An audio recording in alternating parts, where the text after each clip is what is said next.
മൂത്രമൊഴിക്കാൻ പറ്റാത്തവരെയും വയറ് വീർത്തുകൊണ്ടിരിക്കുന്നവരെയും സ്റ്റക്കായിരിക്കുന്നവരെയൊക്കെ വയറ് സ്റ്റക്കായിരിക്കുന്നവരെ സമർപ്പിച്ച് പ്രാർത്ഥന. അവരുടെ ദൈന്യതയുള്ള എൻ്റെ മുഖത്തേക്കുള്ള നോട്ടം കണ്ടിട്ട് എനിക്ക് ഇപ്പോഴും വിഷമം മാറിയിട്ടില്ല. അവിടെ എല്ലാം കർത്താവേ അങ്ങയുടെ തിരുസന്നിധി തിരുമുറുവാർന്ന വലതുകരത്തിൽ അടിപ്പിടർ പോലെ വൈദാഖാലം പോലെ ദൈവികമായ ശക്തി പരിശുദ്ധാത്മാവേ യേശുവിന്റെ ഉന്നതമായ നാമത്തിൽ പ്രാർത്ഥിക്കുന്നു.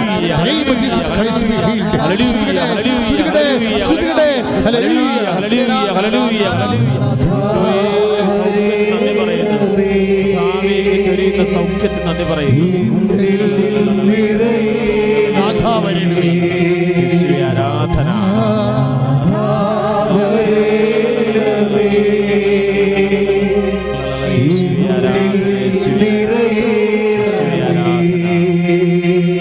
സാമ്പത്തിക ബാധ്യതകൾ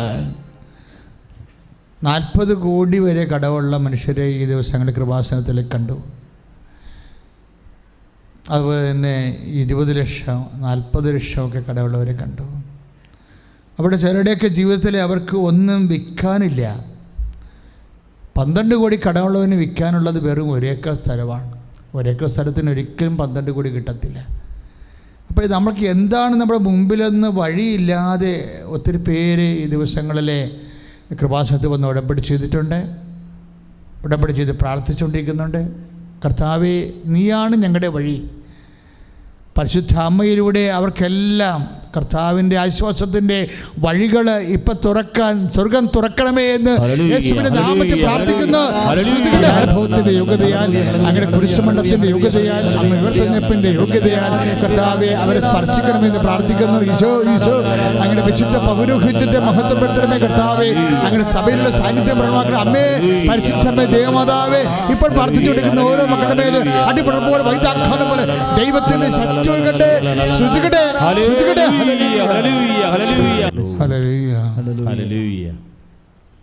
പ്രിയമുള്ളവരെ, എപ്പോഴും ഈ ദിവസങ്ങളിലെ ഒരു ഡെയ്സി ജോസ് എന്നും പറഞ്ഞ് ആലപ്പുഴക്കാരത്തെ ഒരു സഹോദരി ഒരു സാക്ഷ്യം പറഞ്ഞു.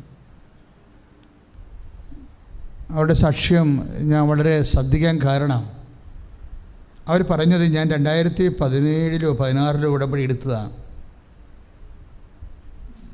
പിന്നീട് ആ ഉടമ്പടി പ്രത്യേക കുടുംബ സാഹചര്യം കൊണ്ട് എനിക്ക് ഉടമ്പടിയുടെ ഡിമാൻഡ്സ് സാറ്റിസ്ഫൈ ചെയ്യാൻ പറ്റിയില്ല, വീണുപോയെന്ന് പറഞ്ഞു.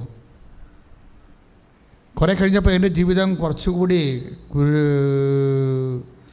രൂക്ഷമായ രീതിയിൽ വളരെ പ്രതികൂലമായി മാറി.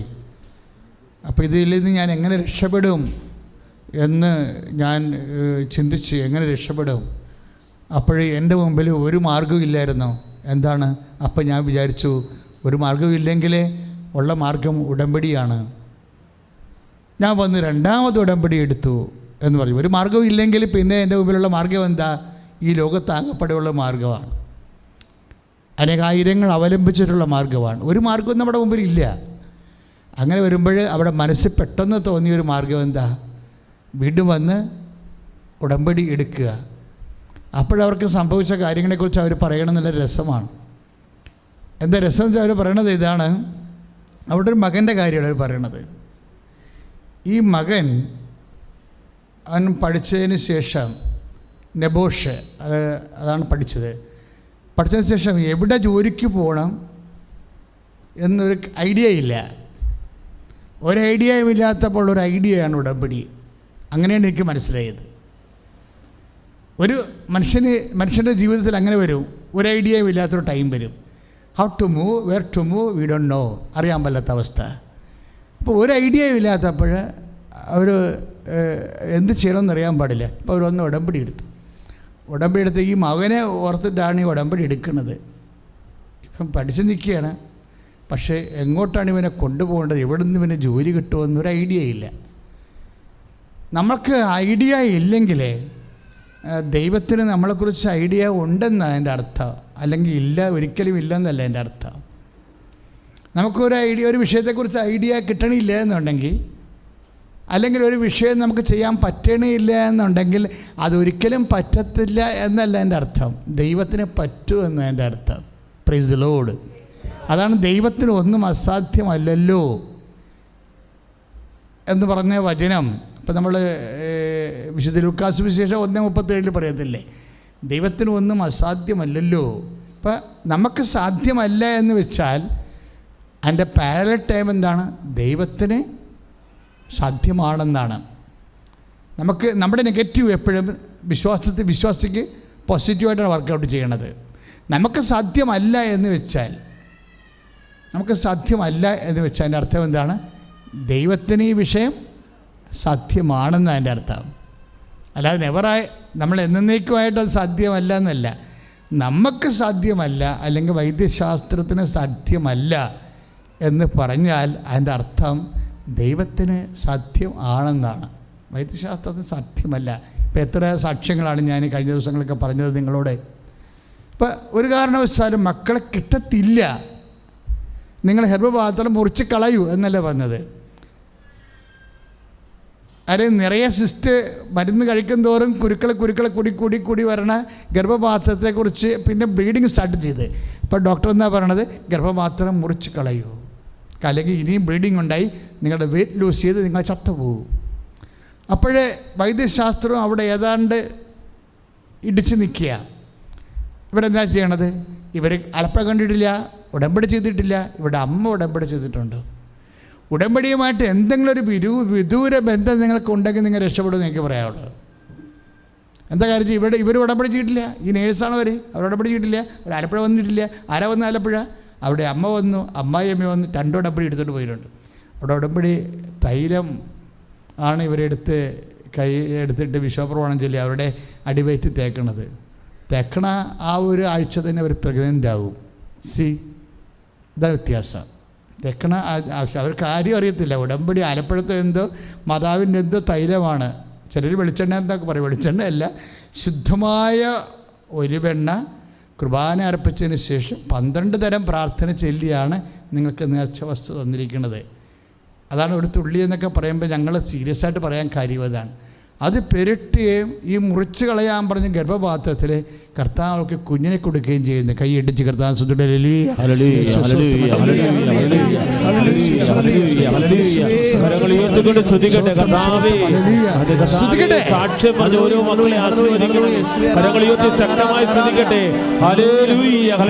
ദിവ്യകാരുണ്യത്തിന്. അപ്പൊ ഇത് ഒറ്റപ്പെട്ട അനുഭവമാണെന്ന് നിങ്ങൾ വിചാരിക്കരുത്. ആകസ്മികമായി ഇപ്പം ചിലർ ദൈവത്തെ വിശ്വാസമില്ലാതെ പറയുവേ, ഇതിങ്ങനെ കോയിൻസിഡൻസ് ആയിട്ട് സംഭവിച്ചതായിരിക്കും. കോയിൻസിഡൻസ് ഒന്നും അല്ലല്ലോ, കാണും പറയാമല്ലേ. അവിടെ ഇപ്പോൾ ഗർഭപാത്രത്തിൽ മുഴുവൻ കുരുക്കൾ മരുന്ന് കഴിക്കും തോറും 3 ടിപ്പടി 3 പ്രാവശ്യം അങ്ങോട്ടും ഇങ്ങോട്ടും പോകുമല്ലേ. ഗൾഫിൽ നിന്ന് സൗദിയിൽ നിന്ന് ഇങ്ങോട്ട് വരും, ഇന്ത്യയിൽ നിന്ന് പോകും, തിരിച്ചു പോകുമ്പോൾ പിന്നെയും കുരുക്കളെ കൂടും, തിരിച്ചു വരും, മരുന്ന് കഴിക്കും, തിരിച്ചു പോകും. ഇങ്ങനെ 3ാമത്തെ പ്രാവശ്യം ഡോക്ടർ പറയണത് കട്ട് ദ വൂംബ്, വേറെ യൂട്രസ് അങ്ങോട്ട് കട്ട് ചെയ്ത് കളയാൻ. വെരി സിമ്പിളാണ് യൂട്രസ് കട്ട് ചെയ്യുന്ന കളയാൻ അവർക്ക് നിവർത്തിയില്ല. കാര്യം ബ്ലീഡിങ് സ്റ്റാർട്ട് ചെയ്ത് നന്നായിട്ട് ബ്ലീഡിങ് പോകുന്നുണ്ട്. അപ്പോൾ പിന്നീട് ഇവർ വെയിറ്റ് ലൂസ് ചെയ്ത് വരും. ആളെ രക്ഷിക്കാൻ വേണ്ടി ചെയ്യാനുള്ള അവസാന മാർഗം കട്ട് ദ യൂട്രസ്. അത് സിമ്പിളാണ് പറയാൻ. പക്ഷേ ഈശോ പറഞ്ഞത് എന്താണ്? ഒരു യൂട്രസ് കട്ട് ചെയ്ത് കളയാൻ പറയുന്നതിനേക്കാൾ സിമ്പിളാണ് ദൈവത്തിന് അതിലൊരു കുഞ്ഞിനെ ജനിപ്പിച്ച് തരാൻ. കൈയിടിച്ച് ശ്രുതികട്ടെ. അവൻ ഇല്ലായ്മയിൽ നിന്നാണ് എല്ലാം സൃഷ്ടിച്ചത്. ബൈബിള് ഇല്ലായ്മയിൽ നിന്ന് എല്ലാം സൃഷ്ടിക്കാൻ കഴിയും എന്ന് പറഞ്ഞുകൊണ്ടാണ് ബൈബിൾ തുടങ്ങുന്നത്. നീ നെഞ്ചത്ത് വെച്ചുകൊണ്ട് നടക്കുന്ന ബൈബിളില്ലേ, നിന്നോട് എന്താ പറയണത്? ദൈവവേദന നീ വിഷമിക്കണ്ട. ഇല്ലായ്മയിൽ നിന്ന് ലോകത്തെ മുഴുവൻ സൃഷ്ടിച്ചവനാണ് നിൻ്റെ നെഞ്ചിലിരിക്കുന്നത്. അവൻ നിൻ്റെ ഇല്ലായ്മകളിൽ നിന്ന്. ഇപ്പം അമ്മ തന്നെ എന്നാ പറയണത്? യോഹന്നാൻ്റെ സുവിശേഷം നമ്മൾ എപ്പോഴും വായിക്കത്തില്ലേ, 2:5 എന്താണ്? ഇല്ലായ്മയാണെന്ന്. ഇല്ലായ്മയാണെന്നാണ് പറയണത്. രണ്ടാമത് ലോകം സൃഷ്ടിക്കാൻ നേരത്ത് അമ്മയുടെ സാന്നിധ്യമുണ്ട്. ഈശോ അവൻ്റെ ആത്മാവിൽ വീണ്ടും മനുഷ്യൻ്റെ നാസികയിലേക്ക് റൂഹ എന്ന് പറഞ്ഞുകൊണ്ട് ഊതിക്കൊണ്ട് വീണ്ടും ഈ പ്രപഞ്ചത്തെ യേശുവിൽ വീണ്ടും ജനിപ്പിക്കുന്നു. നിക്കോദീമോസിനോട് പറഞ്ഞില്ലേ, എന്താ കർത്താവ് പറഞ്ഞത്? നീ വീണ്ടും ജനിച്ചില്ലെങ്കിൽ ദൈവരാജ്യത്തിൻ്റെ പടി പോലും കാണത്തില്ല. വീണ്ടും ഈ ലോകത്തെ ജനിപ്പിക്കാൻ വേണ്ടി വന്നവൻ അമ്മയുടെ സാന്നിധ്യത്തിലാണ് ജനിപ്പിക്കണത്. ഈ മനുഷ്യനെ ജനിപ്പിക്കണത്, വീണ്ടും ജനിപ്പിക്കണത്, ആത്മാവിൽ ജനിപ്പിക്കണത്. പ്രാർത്ഥിക്കുക, കർത്താവേ പരിശുദ്ധാത്മാവിൽ എന്നെ വീണ്ടും ജനിപ്പിക്കുവാൻ ആത്മാവിന്റെ വചനങ്ങളാല് വഴി നടത്തലുകളാല് റോമ 8:14 അനുസരിച്ചുകൊണ്ട് ദൈവാത്മാവിനെ നയിക്കപ്പെടുന്നവരെല്ലാം ദൈവത്തിന്റെ മക്കളാകുവാൻ കർത്താവേ എന്നെയും ദൈവ പൈതലാക്കുവാൻ എന്നിലേക്ക് ആത്മാവിനെ ആവേശിപ്പിക്കണമേ. ശ്രുതികട ഹല്ലേലൂയ ഹല്ലേലൂയ ഹല്ലേലൂയ. കർത്താവേ, കരങ്ങൾ ഉയർത്തി പ്രാർത്ഥിക്കുന്ന കർത്താവേ, ഞങ്ങളിലേക്ക് ആത്മാവിനെ ഭക്ഷിക്കണമേ. Hallelujah hallelujah hallelujah hallelujah hallelujah. യേശുവേ ആരാധന. വീണ്ടും ഇല്ലായ്മയെന്ന് ദൈവം ലോകത്തെ സൃഷ്ടിക്കുമ്പോൾ പരിശുദ്ധ അമ്മയാണത് ഇൻട്രൊഡ്യൂസ് ചെയ്യണത്. ഞങ്ങളൊക്കെ പട്ടം കിട്ടുന്ന സമയത്ത് ഞങ്ങളെ ബിഷപ്പിന് ഇൻട്രൊഡ്യൂസ് ചെയ്യണ റെക്ടറച്ചനാണ് ഞങ്ങളെ പഠിപ്പിച്ച റെക്ടറച്ചനാണ്. ഞാൻ ആലുവയിലാണ് പഠിച്ചത്. ഇപ്പോൾ ആലുവയിൽ നിന്ന് റെക്ടറച്ചനെന്ന് വരാൻ പാടായിരുന്നു. വൈസ് റെക്ടറിനെ വിട്ടു. വൈസ് റെക്ടറാണ് ഇയാളെ പട്ടം കൊടുക്കാൻ വേണ്ടി അഭിഷേകത്തിനായിട്ട് ഇൻട്രൊഡ്യൂസ് ചെയ്യണത്. ഏതാണ്ട് ഇതുപോലെ ഒരു കർമ്മമാണ് പരിശുദ്ധ അമ്മ ചെയ്യണത്. ഇല്ലായ്മക്കാരനെ ഇൻട്രൊഡ്യൂസ് ചെയ്യും കർത്താവിൻ്റെ അടുത്ത്. ദൈവ പൈതലെ, നിന്നെ ഇന്ന് നിൻ്റെ അമ്മ യേശുവിൻ്റെ മുമ്പിൽ നിന്നെ ഇൻട്രൊഡ്യൂസ് ചെയ്യും. കൈയിട്ടിച്ച് ശ്രുതികട്ടെ ശ്രുതികട്ടെ. കർത്താവേ, ഉടമ്പടിയെടുത്ത ഓരോ മക്കളെയും സമർപ്പിക്കുന്ന കർത്താവേ, എല്ലാവരെയും അമ്മ ഇൻട്രൊഡ്യൂസ് ചെയ്യാണ് കർത്താവേ. യേശുവേ ആരാധന, യേശുവേ ആരാധന.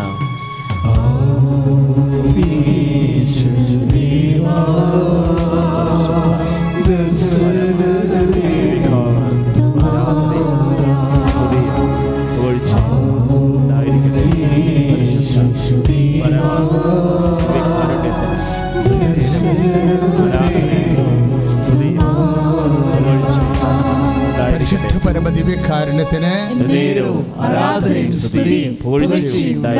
അപ്പോൾ നമ്മളെ റെക്കമെൻഡ് ചെയ്യുമ്പോഴേ, നമ്മളെ പരിശുദ്ധ അമ്മ ഈശോയുടെ നമ്മളെ റെക്കമെൻഡ് ചെയ്യുമ്പോഴേ, അമ്മ എന്താണ് റെക്കമെൻഡ് ചെയ്യുന്നതിലൂടെ ഉദ്ദേശിക്കുന്നത്? നമ്മുടെ ഇല്ലായ്മയെ കർത്താവിൻ്റെ ശ്രദ്ധയിൽ പെടുത്തുക. Praise the lord. It's very simple അല്ലേ? നമ്മളെ ഇൻട്രൊഡ്യൂസ് ചെയ്യുമ്പോഴേ അമ്മ ഉദ്ദേശിക്കുന്ന ഒരു ഉദ്ദേശമുണ്ട്. എന്താ കാര്യം? നമ്മുടെ ഇല്ലായ്മയെ കൂടി യേശുവിൻ്റെ ശ്രദ്ധയിൽപ്പെടുത്തുക. അവർക്ക് വിഞ്ഞില്ല, അവർക്ക് ജോലിയില്ല, അവൾ IELTS പാസ്സായിട്ട് അവൾ എഴുതിയിട്ട് പാസ്സാകണില്ല. കഴിഞ്ഞ ദിവസങ്ങളൊരു സാക്ഷ്യം വന്നത്. ശ്രുതികട്ടെ ശ്രുതികട്ടെ. Hallelujah hallelujah hallelujah. കരങ്ങൾ ഉയർത്തിക്കൊണ്ട് ശ്രുതിക്കുക. Hallelujah hallelujah. കർത്താവേ, ഉടമ്പടിയെടുത്ത എല്ലാ മക്കളെയും സമർപ്പിച്ച് പ്രാർത്ഥിക്കുന്നു. അവർ സമർപ്പിച്ച നിയോഗങ്ങളെ അതായത് IELTS തോറ്റ് ഇപ്പോൾ 6ാമത്തെ പ്രാവശ്യം വന്ന് ഉടമ്പടി എടുത്ത് 6ാമത്തെ പ്രാവശ്യം ഉടമ്പടി എടുക്കുകയും ആ ഉടമ്പടി പ്രകാരം പരിശുദ്ധ അമ്മ അവളെ ഇൻട്രൊഡ്യൂസ് ചെയ്ത് ഉടനെ യേശുവിൻ്റെ അടുത്ത്. എന്താണ് ഇൻട്രൊഡ്യൂസ് ചെയ്തിരിക്കുന്നത്? പാവം 5 പ്രാവശ്യം IELTS എഴുതിയിട്ടുണ്ട്, പക്ഷേ 5ഉം തോറ്റു. അവളുടെ മനസ്സിടിഞ്ഞിരിക്കുകയാണ്. അവളുടെ മനസ്സ് വിടിഞ്ഞ് അവർക്ക് മാർക്കും ഇല്ല. 2 കാര്യവും അമ്മ പറഞ്ഞ്. അപ്പോൾ 6ാമത്തെ പ്രാവശ്യം ഉടമ്പടി എടുക്കുമ്പോൾ തീർച്ചയായിട്ടും അവൾ ജയിക്കുക തന്നെയല്ല, പിന്നെ അത് ഗ്രീൻ ചാനലിലൂടെ പോണത് ഭയങ്കര രസമാണ് കാണാൻ. അമ്മ നിനക്ക് മാർക്ക് തന്ന് ജയിപ്പിക്കുമ്പോൾ മാർക്ക് പത്രത്തിൽ ഇങ്ങനെ മാർക്ക് ലിസ്റ്റ് കണ്ടുകൊണ്ട് സന്തോഷിച്ചിരിക്കുകയില്ല. അമ്മ നിനക്ക് മാർക്ക് തന്ന് ജയിപ്പിക്കുമ്പോൾ അതിൻ്റെ അർത്ഥം ജോലി കിട്ടിയെന്നതിൻ്റെ അർത്ഥം. കൈയിടിച്ച് ശ്രുതികട്ടെ ശ്രുതികട്ടെ. ഹല്ലേലൂയ.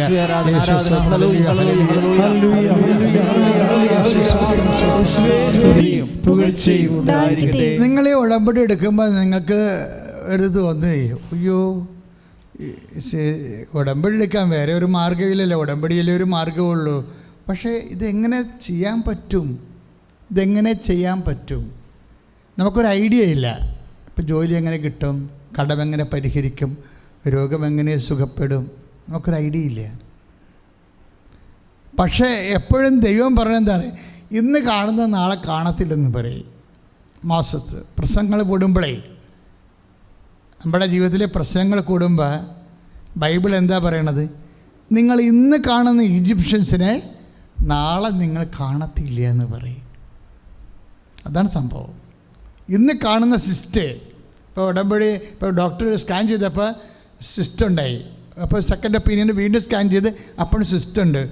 ഉടമ്പടി എടുത്തു കഴിഞ്ഞപ്പോൾ സിസ്റ്റ് കാണുന്നില്ല. എത്ര സാക്ഷ്യം വേണം നിങ്ങൾക്ക് യൂട്യൂബിൽ? അപ്പോൾ ഇന്ന് കാണുന്ന നിങ്ങളുടെ കണ്ണീരിനെ പെടുത്തുന്ന സാഹചര്യങ്ങൾ അല്ലെങ്കിൽ വ്യക്തികൾ, ഇപ്പം ചിലർ നമ്മളെ മാത്രം നോക്കി ടാർഗറ്റ് ചെയ്തുകൊണ്ട് കേസ് കൊടുക്കും. നമ്മളെ മാത്രം ഓഫീസുകളിലൊക്കെ നമ്മളെ മാത്രം ടാർഗറ്റ് ചെയ്തുകൊണ്ട് പാര പണിയും ഇല്ലേ? എന്തെല്ലാം തരത്തിലുള്ള ബുദ്ധിമുട്ടുകളാണ് ഓഫീസുകളിൽ ഓരോരുത്തർ അനുഭവിച്ച് കൂട്ടുന്നത്. അപ്പോൾ നമ്മളോർക്കും ദൈവമേ എന്തെല്ലാം സ്ഥലത്ത് ഇടിവെട്ടണ, അവൻ്റെ വീട്ടിലൊന്ന് ഇടിവെട്ടിച്ചാൽ മതിയായിരുന്നു. നമുക്ക് സഹിക്കാൻ പറ്റാത്ത കൊണ്ട് പറഞ്ഞു കൊണ്ടാണ്. ആ തെറ്റും ശരിയല്ല ഞാൻ അതിനെക്കുറിച്ച് പറയണത്. പക്ഷേ ഇവരൊക്കെ എന്ത് അവിടെ അവരൊക്കെ പൈസ ഉണ്ട്, യൂണിയനിൽ ഭയങ്കര പിടിപാടാണ്, സർക്കാരുമായിട്ട് ബന്ധമുണ്ട് ഭയങ്കര. ഇവരൊക്കെ ആരെ തൊടാനാണെന്ന് പറയും. ആരെ തൊടാനാണെന്ന് നീയൊന്നും പറയണ്ട. അമ്മ ഇങ്ങനെ കൈ നീട്ടി അവൻ തൊട്ടിരിക്കുക അവിടെ. ഞാനിവിടം വരെ എത്ര മുമ്പ് കുറേ ആൾക്കാർ ഇത് പലതരത്തിലുള്ള പണിയൊക്കെ ഇച്ചിട്ടുണ്ട്.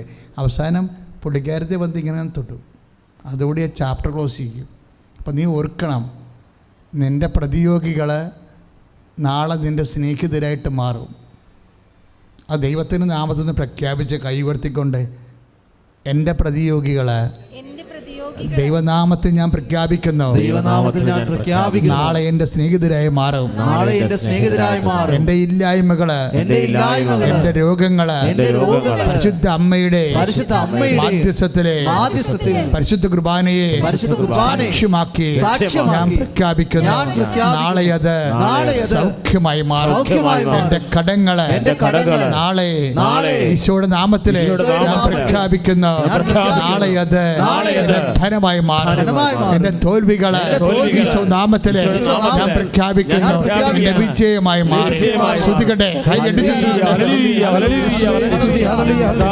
ഞങ്ങൾ സമർപ്പിച്ച എല്ലാ കാര്യങ്ങളുടെയും ഞങ്ങളുടെ നിയോഗങ്ങളുടെ മേലും ഞങ്ങൾ പ്രഖ്യാപിച്ച ഒന്നും വേണ്ട. നമുക്ക് എന്ത് ചെയ്യും, എങ്ങനെ വീടും കടം വീടും അങ്ങനെ ഒരു അറിവ് വേണ്ട. അത് നിങ്ങളെ ബുദ്ധി അവിടെ ഉപയോഗിക്കുന്നതുകൊണ്ട് അങ്ങനെ വരുന്നത്. നമ്മളെ ഓരോ ബുദ്ധി ഉപയോഗിക്കത്തില്ലേ?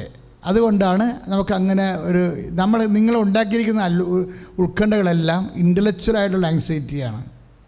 പറഞ്ഞ മനസ്സിലായാ? നിങ്ങളെ ബുദ്ധി കൊണ്ട് ആ വിഷയം കൈകാര്യം ചെയ്യുന്നതുകൊണ്ട് നിങ്ങളുടെ ആങ്സൈറ്റി ഒരു ഇൻ്റലക്ച്വൽ ആങ്സൈറ്റിയാണ്, ബൗദ്ധികമായ.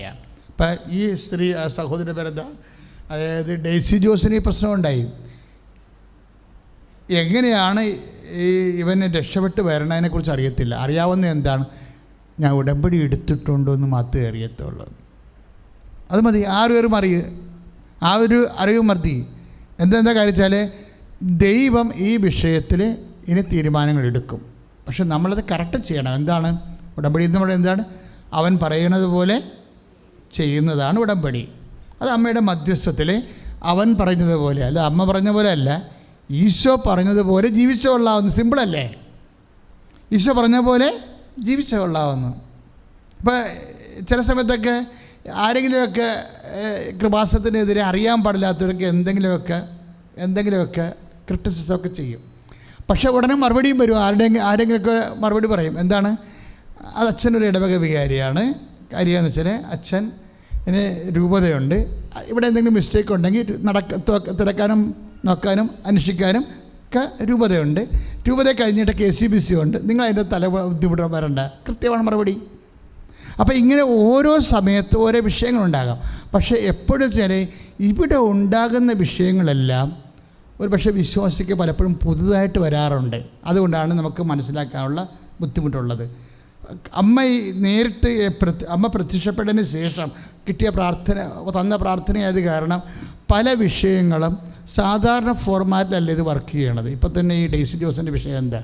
അവളുടെ മകന് ജോലിയില്ല എന്ന് കഴിഞ്ഞപ്പോൾ ഇവൻ പിന്നെ വെറുതെ റോഡിലോട്ട് പോയതാണ്. ഒരു വിഷയം സ്റ്റോറി വർക്കൗട്ട് ചെയ്യണം നോക്കണം. ഉടമ്പടി എടുത്തതിന് ശേഷം പിന്നീട് വന്ന സ്റ്റോറി വർക്കൗട്ട് ചെയ്യുന്ന രീതി നോക്കണം. ഇവൻ വെറുതെ റോഡിലോട്ട് ചെല്ലുന്നു. ചെല്ലുമ്പോൾ എന്താ സംഭവിക്കുന്നത്? അവൻ്റെ ഒരു പഴയ കൂട്ടുകാരനെ കണ്ടുമുട്ടുന്നു. പഴയ കൂട്ടുകാരൻ അപ്പോഴവൻ ഗൾഫിൽ നിന്ന് വന്നതാണ്. അപ്പോൾ അവനെ കണ്ട് അവനോട് പഴയ പരിചയം പുതുക്കൊന്നും ഇടാ, ഞാൻ ജോലിയില്ലാതെ നിൽക്കുകയാണ്, അവിടെ വല്ല രക്ഷ ഉണ്ടാകുന്ന ചോദിക്കും. നമ്മൾ സാധാരണ ചോദിക്കുകയല്ലേ. അപ്പോഴവന് ഇവനോട് പറയണത്, നീ ഇവിടെ നിന്നിട്ട് കാര്യമൊന്നുമില്ല, നീ വിസിറ്റ് എടുത്ത് അങ്ങോട്ട് വരാൻ പറയും. വിസിറ്റ് എടുത്തിട്ട് ദുബായിലേക്ക് ചെല്ലാൻ പറയും. പക്ഷേ പ്രോബ്ലം എന്താണ്? അവിടെയും എടുത്തിട്ട് ചെല്ലാനേ പറയുന്നുള്ളേ, അല്ലാതെ ഒരു ജോലി കണ്ടിട്ട് പറയണമല്ല. ഇവനൊരു ജോലി, ഇന്ന ജോലി ഇന്ന ആളിനോട് പറഞ്ഞിട്ട് ഇവന് കൊടുക്കാം എന്നെല്ലാം പറയണത്. സത്യം പറഞ്ഞാൽ പരുവക്കാരാണെന്ന് പറഞ്ഞാൽ മതി, ആ ചാപ്റ്റർ ക്ലോസ് ചെയ്യും. ഉടമ്പടി എടുത്തില്ലെങ്കിൽ അവൻ ജോലി കണ്ടിട്ട് കൊടുക്കാമെന്ന് ഓഫർ ചെയ്തവൻ, നീ വിസിറ്റ് എടുത്ത് വാ എന്ന് പറയുന്നവൻ ഇവൻ എന്ത് ജോലി കൊടുക്കും, എവിടുന്ന് കൊടുക്കുമെന്ന് ഇവന് ഐഡിയ ഇല്ല. അപ്പം എന്നിട്ട് അവൻ പറയണേ, നീ വിസിറ്റ് എടുത്ത് വരാൻ പറയുകയാണ്. അപ്പോൾ വിസിറ്റ് എടുത്ത് വരാൻ പറയുമ്പോൾ ഇവൻ വിസിറ്റ് എടുത്ത് പോയിട്ട് ഇവൻ്റെ കൂടെ മുറി താമസിക്കുകയാണ്. പിന്നീട് കുറേ അവൻ്റെ ബയോഡേറ്റയൊക്കെ CV ഒക്കെ എല്ലായിടത്തും കൊടുത്ത് അങ്ങനെ കാത്തിരിക്കുകയാണ്. ഓരോടത്തും വിളിയുമില്ല, പറച്ചിലുമില്ല. ആ കൂട്ടുകാരൻ്റെ ഭക്ഷണം കഴിച്ചാൽ അവിടെ താമസിക്കണം. അവിടെ പെട്ടെന്ന് വേറൊരു ഒരുത്തം ആ ഫ്ലാറ്റിൻ്റെ അവിടെ ഒരുത്തം ബൈക്ക് കൊണ്ടുവന്ന് നിർത്തി. ആ ബൈക്കുകാരന് ഈ റൂംമേറ്റിന് പരിചയമുണ്ട്. അപ്പോൾ അവനോട് ചോദിച്ചേടാ, എൻ്റെ കൂട്ടുകാരൻ വന്ന് നിന്നിട്ട് 5-6 ദിവസമായി, നിങ്ങളുടെ കമ്പനി വല്ല രക്ഷയുണ്ടാകുന്ന ചോദിക്കും.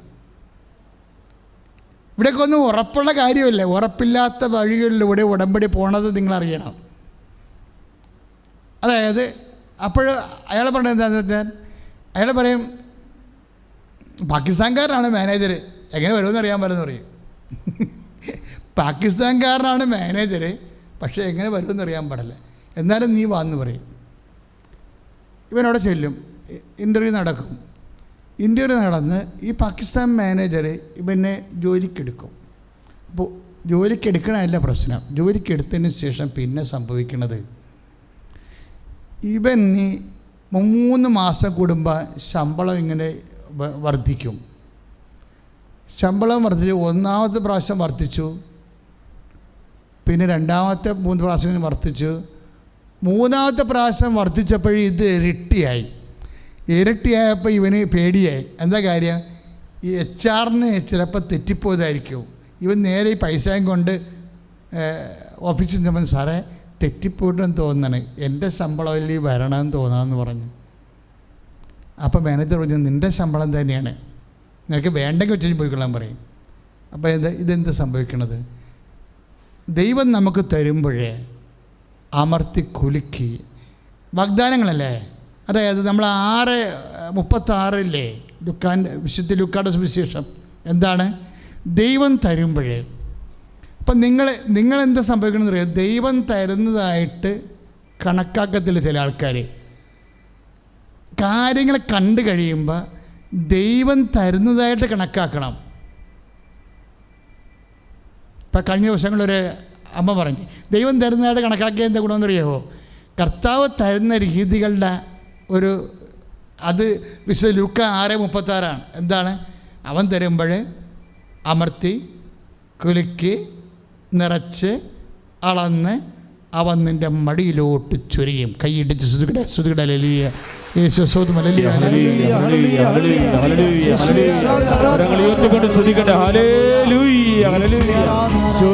സ്പർശിക്കണമേ കർത്താവേ.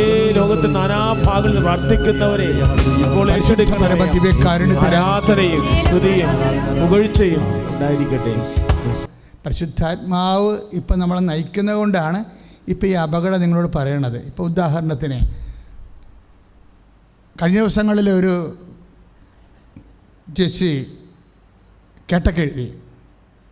ഇപ്പോൾ കേട്ടൊക്കെ എഴുതിയതിന് ശേഷം എൻ്റെ അടുത്ത് വന്നു. അതാ സാക്ഷി എന്ന് കിടപ്പുണ്ടത് യൂട്യൂബിൽ, അത് നിങ്ങൾ ശ്രദ്ധിക്കണം. അപ്പോൾ കേട്ടൊക്കെ എഴുതിയിട്ട് ചേച്ചി മോള് കണക്കെല്ലാം കൂട്ടി നോക്കിയപ്പോൾ ഒരു 94 മാർക്ക് കിട്ടും. 94 മാർക്ക് കിട്ടും അവൾക്ക്. അപ്പോൾ എന്നോട് പറഞ്ഞു 94 മാർക്ക് കിട്ടുമോ അച്ഛാ എന്ന് തോന്നണമെന്ന് പറഞ്ഞു. അപ്പം ഞാൻ ഇവളുടെ തലയൊക്കെ വെച്ചിട്ട് പറഞ്ഞു, എടി കർത്താവ് 93 കാണിക്കുന്നുള്ളൂ എന്ന് പറഞ്ഞു. ഇതാണ് പറയുന്നത്. ഇത് വ്യത്യാസം പറഞ്ഞ ഇതാണ്. അപ്പോൾ റിസൾട്ട് വന്നപ്പോൾ കറക്റ്റ് കർത്താവ് കാണിച്ച 93. ആ മാർക്ക് ആര് തന്നതാണ്? കർത്താവ് തന്നതാണത്. അത് എന്തിനാണ് അങ്ങനെ ദർശനം തരണത്? ആ മാർക്ക് അവളുടെ യോഗ്യതയല്ല, നോട്ട് ബൈ മെറിറ്റ് എന്ന് അതിൻ്റെ അർത്ഥം. അവിടെ എന്താ പറഞ്ഞിരിക്കുന്നത്? നോട്ട് ബൈ ഉടമ്പടി എങ്ങനെയാണ് വർക്കൗട്ട് ചെയ്യണത്? Not by merit but by grace. ഉടമ്പടിയുടെ തിയറി അതാണ്. എന്താണ്? നിൻ്റെ യോഗ്യത കൊണ്ടല്ല, മറിച്ച് കർത്താവിൻ്റെ കൃപ കൊണ്ട്. എപ്പോഴും ഉടമ്പടി വർക്ക് ചെയ്യണം. ഇപ്പോൾ അവളോട് 94 93 ഈശോ വരാൻ പോകണം. ആ കേട്ടക്കിൻ്റെ എക്സാം നോക്കിയിട്ടില്ല, വരാൻ പോകുന്ന റിസൾട്ടിനെ കുറിച്ചാണ് പറയണത്. 94 നിനക്ക് കിട്ടാൻ പോണത് 93 പറയും. അതെന്ന് പറയേണ്ട കാര്യം എന്ന് വെച്ചാൽ കർത്താവാണ് ആ മാർക്ക് അവൾക്ക് കൊടുത്തതെന്ന് പറയണം. അപ്പം നിങ്ങൾ ഓർക്കും, അയ്യോ കർത്താവ് കേട്ടൊക്കെ ഇങ്ങനെ പരീക്ഷ നോക്കുക.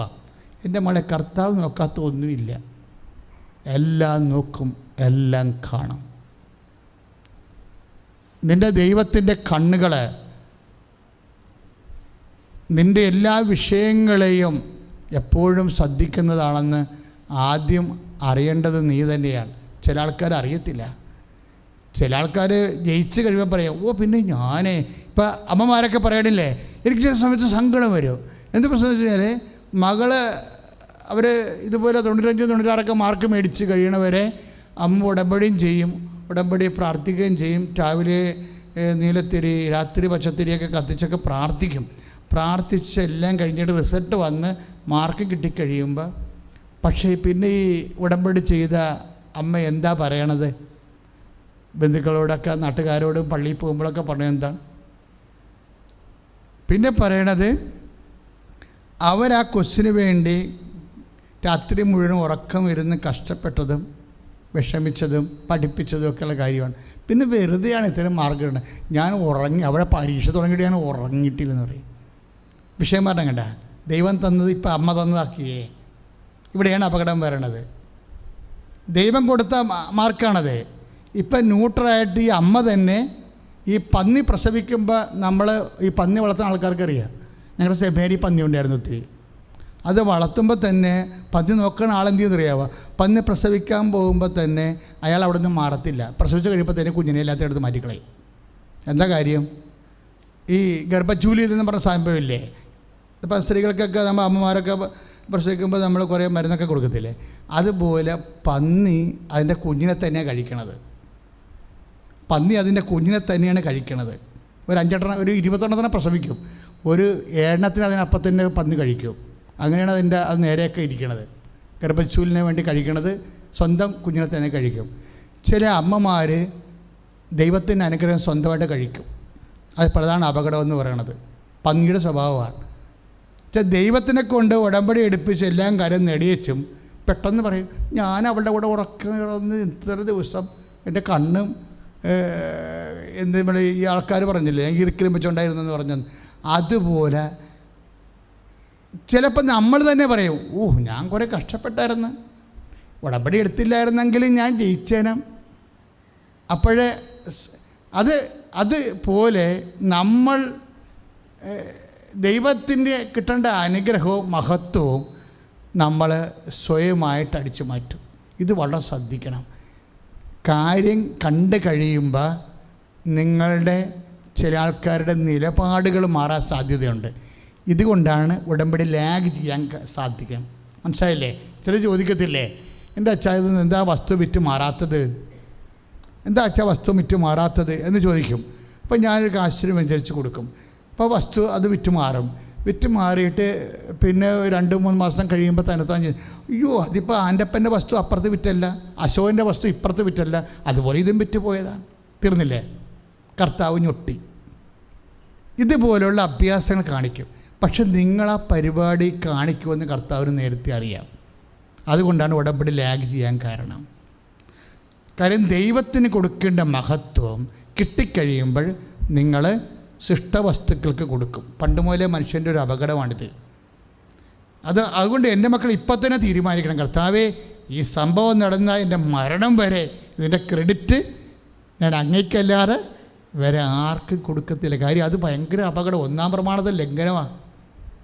നമ്മൾ ദൈവത്തിന് കൊടുക്കേണ്ട ഒരു മഹത്വം, ഇപ്പോൾ വസ്തു വിറ്റ്, അല്ലെ കല്യാണം നടന്ന്, അല്ലെ ജോലി കിട്ടി, അല്ലെ പ്രൊമോഷൻ നടന്ന്, അല്ലെ ക്യാൻസർ സുഖപ്പെട്ടു, ഈ സംഭവം നമ്മളിത് കണ്ടു കഴിയുമ്പോൾ ആർക്കെങ്കിലും വൈദ്യശാസ്ത്രത്തിനോ അല്ലെങ്കിൽ നമ്മുടെ പഠനത്തിന് നമ്മുടെ സ്വന്തം കഴിവായിട്ട് മാറ്റിയോ ഇങ്ങനെ വകമാറ്റി ചിലവഴിക്കരുത്. കണക്കിൽ മാത്രമല്ല, ഇതുപോലെ കർത്താവിൻ്റെ കാര്യത്തിൽ നമ്മളെ വകമാറ്റി ചിലവഴിക്കും. ദൈവത്തിന് കൊടുക്കേണ്ടത് ദൈവത്തിന് കൊടുക്കത്തില്ല. ഇത് ആദ്യം മുതലേ ഉള്ള വിഷയമാണ്. ആദ്യം മുതലേ ഇതിനെതിരെയാണ് ഈ 1-ാം പ്രമാണം വരണത്. നിൻ്റെ കർത്താവ് ദൈവം ഞാനാകുന്നു, ഞാൻ ഇല്ലാതെ മറ്റൊരു ദൈവം ചിലപ്പോൾ ഞാൻ സ്വയമായിട്ട് തന്നെ മാറിപ്പോകും. ഇപ്പോൾ ഞാൻ പരീക്ഷ ജയിച്ചു, എനിക്ക് നല്ല മാർക്ക് കിട്ടി, അഡ്മിഷൻ കിട്ടി. അതെന്താ ചെയ്യണമെന്നറിയാം. എന്താ കുഴപ്പമെന്ന് പറയുന്നത്, ഇപ്പോൾ നമ്മൾക്ക് ഒരു അഡ്മിഷൻ കിട്ടി, അതിലൊരു നല്ല മാർക്ക് കിട്ടിയെന്ന് വിചാരിച്ചോ, ആസ്ട്രോഫിസിക്സ് അല്ലെങ്കിൽ മൈക്രോബയോളജി എന്തെങ്കിലും വിഷയത്തിന് അഡ്മിഷൻ അപ്പോൾ എന്നിട്ട് നമുക്ക് ഇപ്പോൾ ISROയിൽ നമുക്ക് ജോലി കിട്ടി. അപ്പോൾ നമ്മളവിടെ ചിലപ്പോഴുണ്ട് നമ്മളെക്കാൾ മാർക്ക് കുറഞ്ഞാൽ അവിടെ ISROയിൽ ഇരിക്കണത്. അന്ന് മുതൽ നമ്മുടെ വിശ്വാസം മാറും. എന്താ കാര്യം, എന്നേക്കാൾ 1-2 മാർക്ക് മാത്സിന് ഇല്ലായിരുന്ന ആളാണ് ഇപ്പോൾ ISROയിൽ കയറിയിരിക്കുന്നത്. അപ്പം അവൾ കയറിയെങ്കിൽ അല്ലെങ്കിൽ അവൻ കയറിയെങ്കിൽ അതുപോലെ ഞാൻ കയറി. ഇതിൻ്റെ അകത്ത് ദൈവത്തിന് എന്താ പ്രശ്നം? ഇതാ വിഷയം. അത് നമ്മളെപ്പോഴും അപകടകരമായിട്ട് വരാൻ സാധ്യതയുള്ള വിഷയമാണ്. എന്ന് വെച്ചാൽ പലപ്പോഴും ഡമ്മികൾ വരും, അനുഗ്രഹത്തിൻ്റെ ഡമ്മികൾ.